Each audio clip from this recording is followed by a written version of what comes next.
And yes, I mentioned earlier that the bigger this one is in the building. Yes. So I was telling him earlier that when we were in high school, and there was D Money and D Black, both this ones, I used to like, yo. So my name got to change to what? D Faden or D Faden, yeah. D something. Yeah, so he's been in the game for a very long time. He's been doing it and of course bossing it right now. Ladies and gentlemen, I've got the single honor to introduce you our guest this afternoon, Desmond Kwesi Blackmore, aka D Black, aka Enjoyment Minister, Enjoyment Minister, aka what's the last one? The Ghana boy. Yes, sir. You're welcome. Thank you for having me, guys. Yeah. It's my first time at your, I don't know what to Table call your of life. table. The table of life. Yeah. It's a huge table. Yeah. Thank you for having me. Great. It's good to have you. How have you been? I mean, we were talking about your shout out earlier because I saw The whole Ghana. the whole Ghana. Is it a deliberate thing like I've got to look good always, or this is something that I want to associate with a D Black brand? I love fashion. I love fashion. I've always been that way. So when I became a musician, I just transitioned into loving fashion and combining it to look good. When you're in the public eye, you have to make the effort to look good, but still showcase your own personal style. So if you're supposed to take three of your colleagues that dress apart from yourself, who would they be? 3, I'll say D Money. Okay. Yeah. Okay. Of course, yeah. I'll say Sarkodie, and then I'll say Captain Planet. Oh yeah. Yeah. I think it's spot on. Spot on. Yeah. Really spot on with that. But it's me first. Yes. You come down. They come down. Yeah, but they all fly. They all know how to put things together. Yeah. Okay. But D Black, you are described as a successful entertainment mogul, like a businessman who is very successful. And I know a lot of people look up to you. What is that one thing that you see that, okay, it works for you all the time when it comes to doing business? I take risks, and I'm a workaholic. Okay. To the point where I don't even sleep enough. Like I'm in a hurry to wake up to work because I love what I do so much. So I always tell like young entrepreneurs that if you really want to be successful at what you do what you love, like what you're passionate about. Yeah. I love music so much, so telling me not to sleep today because we're going to go to the studios, it's not going to be a big deal. But if you tell me don't sleep for 24 hours because you're the secretary at some office, you know what I mean? It's not a passion. But when you say music, when you say entertainment, when you say television, when you say movies, when you say fashion, when you say production of music, production of events, you have me locked there. Okay. So I'm passionate about all these things, and I feel like that's what makes me work hard at making them successful. Okay. If I had, like, hypothetically speaking, if I had 100 CDs in my pocket, and that's all I had, I can take out 95 and invest in one of these things that I'm passionate about. Okay. But the average entrepreneur, the average person, or the average artist won't take out his wouldn't do that 95% and invest it. He'll chop like 50 or 60. Yeah. Invest like 20. Okay. And then when it doesn't work out, you're asking yourself why. Yeah. What happened with that? I mean, we'll definitely talk about his new project after the album. That was the Loyalty album. But when you started and looking at yourself now, did you see that I'm going to be here for long? I mean, ideally, some would say, oh, me, I just do that. So if we come, others too. And that's what I want to know from that. It was a plan like, I need to be here in the next 10 years, next 12 years. I'm not just a musician, but into other things as you have right now. Okay, to be honest with you, I just wanted to live out my dreams. I never really said, oh, in 10 years I want to be here or I want to be there. Okay. I just wanted to be able to live out the dreams that I had for myself. And the first one was being a successful artist. So when I dropped my first album and I got something like a BET nomination at the time, that was telling me, yo, you can do we're gonna take it higher than you ever thought. So continue to work hard at it. Make a better album. My first album was a purely hip hop album, and it did that for me. So I said, yo, if we did a little more of this and a little more of that, and invested in this, we could take it to the next level. So then I did the album that had Vera on there. Yeah. Now I had a bigger song, I had a bigger audience, I became a bigger artist, and I just took it from there. And every single year, I set a goal. I said every year, I have to invest in something I'm passionate about. Okay. And it's been 11 years, almost 12 years now. And I feel like the grace of God added to everything that I've done for myself Yeah. has been able to bring me to this point. Okay. You are Harry. You are one of the artists that, growing up, I genuinely liked D Black because of the name and other things also. From your song with Kwabna Kwabna, Adamacha Kemi Mabo to The One. That's Vera. one of like my favorites. I Ghanaian love- rap, yourself, I love Manifest, EL Sarkodie. Yes, on that particular one. You started, everybody loved you. Like you mentioned, you got a BET nomination. And then later, people started saying a lot of things like, yo, D Black in rap. Then you drop Vera. Then it comes up again, and everybody's talking about D Black. They love him. Through those ups and downs, like, how are you taking it that today Ghanaians are saying, yo, D Black is very good, and the next moment when people are trying to put together a list of people they think do not really rap, then they put your name in there also. Okay, so I feel like it's two different things. Okay. I think it's always been that, oh, that's a big song. That's a commercial success. Okay. But unfortunately, in the market we're in, you cannot really display rap skills and punchlines and metaphors in English and have a commercial hit song at the same time. You can't tell me one song where the rapper is rapping in English and he's dropping intelligent lines and metaphors Yeah. and the song is a commercial success. Okay. Fortunately, I had to learn that the hard way. If you listen to my first commercial successful song, that's Vera. Yeah. I'm crying in the song. I may be so you do me. Yeah. I'm not really dropping anything, but that was the biggest song in the country. When I go and give you the hip hop records with the punchlines and the metaphors, I don't make no money off it. I have bills to pay, you know? So I slowly came to understand that to be successful, you have to create commercial music that the people can sing along to. If I'm dropping punchlines in English and I go and stand in Sunyani performing, who's going to sing with me? You're not going to sing with me. But let me say, honey, my chucking me, my habu. Let me say, oh, Vera, let me sing the hook in personal person. Or, oh, yeah, G, and Yeah. boom, it's gone. So if you're a D Black fan, you would understand when you listen to the album, you know exactly what I'm saying now. You hear those songs on there, but those songs don't make it to the radio. Those songs don't get you streams. They don't put food on the table. So you, growing up as an artist, you need to come to understand that that's just the way the business is here. You know, you can't tell me if I tell you to list the top 10 artists in. Okay, so our music is hip life, Afrobeats music. Yeah. If I tell you to list the top 10 here, Nigeria, you're not gonna put any English rapper in there. Strictly English rapper. You're not gonna put anybody I in might there. even get to the stick lately. Yeah, I know. Yeah. Even in Nigeria, he was not. If you say top 10 most successful Yeah. artists in Nigeria or Ghana, there's no English rapper.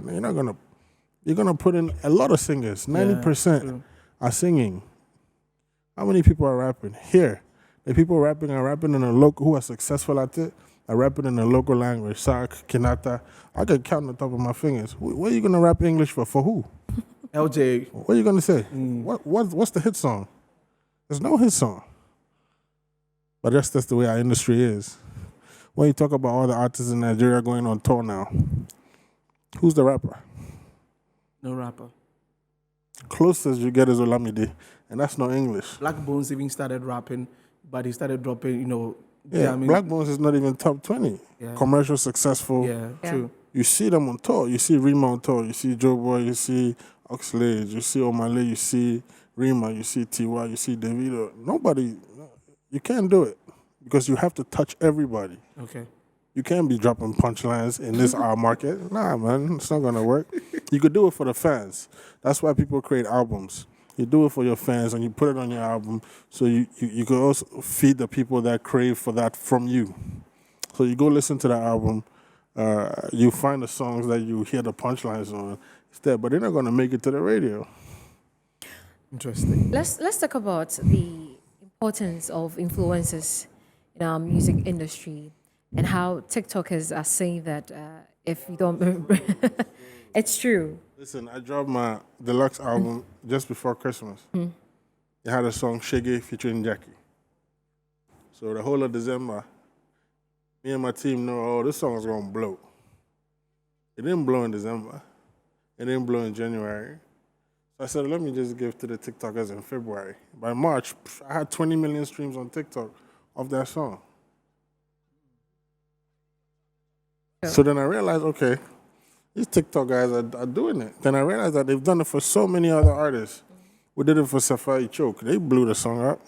I've seen Kelvin Boy, I've seen Camilo, I've seen Aqua Boys. I've seen it work for so many people. But I hear they're saying that without them. Yes, but exactly. Yeah, that's where the question comes. Do we really need them? I mean, Vera was big when TikTok was Oh not no, this there, is but now. This is now. Now. So we do TikTok- need them. It's not that. It's not like it's not the only way, but it's essential now. Yeah. You know, we've all grown past different eras of music. You know, the music that was big in 2010 is not the music, the sound that's big now. The way we promote music back then when we started is not the same way we promote music now. And it just so happens I came from the CD era Yeah. to the little pen drive era, and now it's just a link you send on WhatsApp or social media or email. Those eras come and go, and now it's a TikTok era. If you want to make songs that people will dance to, you got to push it through yeah. TikTok. But some also argue that TikTok kills hit songs. Like when a song comes, because we're in a hurry to make it trend, another one comes in and then your song is no longer being played. Yeah, it's called marketing.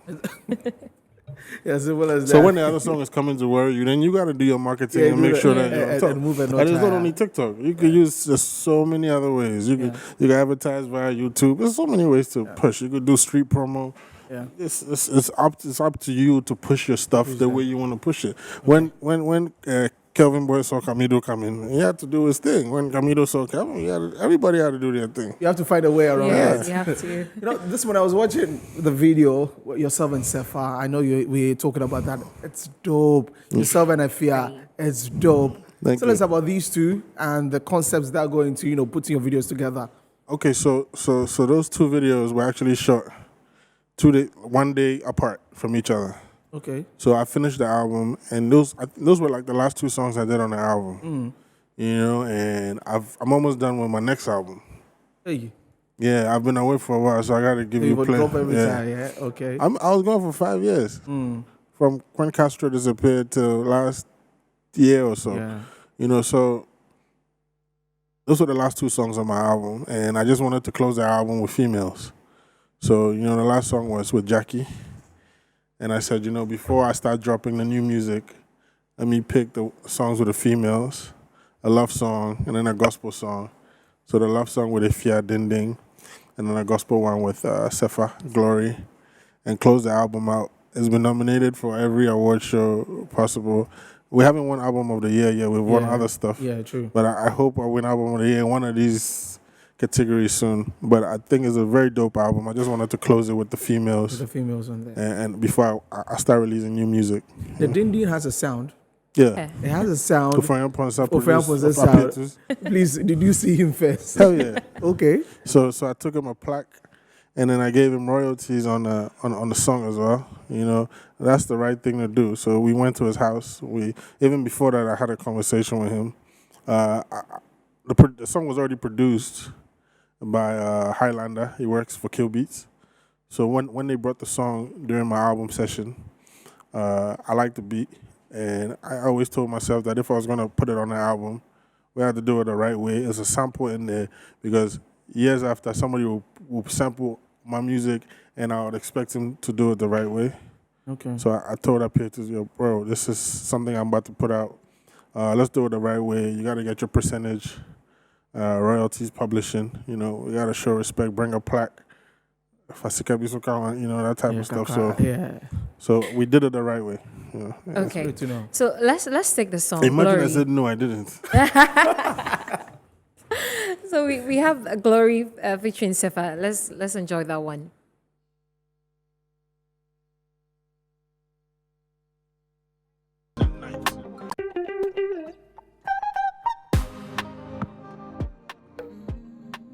It's a beautiful song. I love the vocals. Sefa really outdid herself. She really sang very Yeah. well. And you say it's a gospel song, but the sexiness in that video. Oh, we're thanking God for everything. He's thanking God. I didn't like that. I like the Proverbs. I have 24:33. Yes. Yeah. Okay, I see. But how's BAM though? Because now you sat back, you brought out a lot of talent, Sefa inclusive, doing very well, and now you're putting you are trying to get yourself back in there. How's it going? So, after the whole Castro situation, I decided to invest in like other things that I was passionate about, and which is also helping other artists. Okay. So I started off with building Onyx, Oasis Lounge, the events company, Live Bar Events. So it was going very well, extremely well. So I decided, let's start the label again, get some new talents. But, you sign 5-6 artists, they're all not going to blow up. 1 out of 4, 1 out of 5. Like every major label, will shine. And the person that shined, or the person that shone was Sefa. Yeah. And I'm just very proud of her, I just wanted to make sure that somebody was shining before I go back into the scene. Okay. So she did it, and then I started working on my album during COVID. Okay. That's when I started working on my album. But before we even wrap up, how would you describe the state of the entertainment industry right now? It's better than when I started, I had never seen Ghanaian music transcend the borders into other countries and be on top of charts in other countries till now. Yeah. I see Black Sharif do numbers in Nigeria. I see Kelvin doing the same, Billboard charts. I see Camilo's remix also. So I never saw this. It will always be like a quick hit, and it always has to be with like a Nigerian feature, like Kiss Your Hand, R2B is one they call. Okay. It always had to be that. But now a Ghanaian song alone can stand and get into other markets. If you look at like the Audio Mark charts last month, you see Black Sharif everywhere. You see other Ghanaian artists also almost there trying, you know what I mean? And a lot of attention is on Ghana now, you know. So I feel like it's our job to. It's not just about creating good music.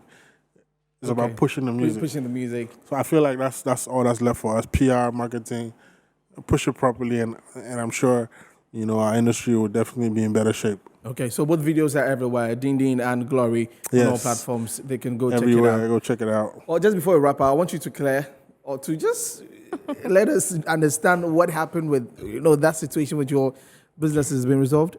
What situation is that?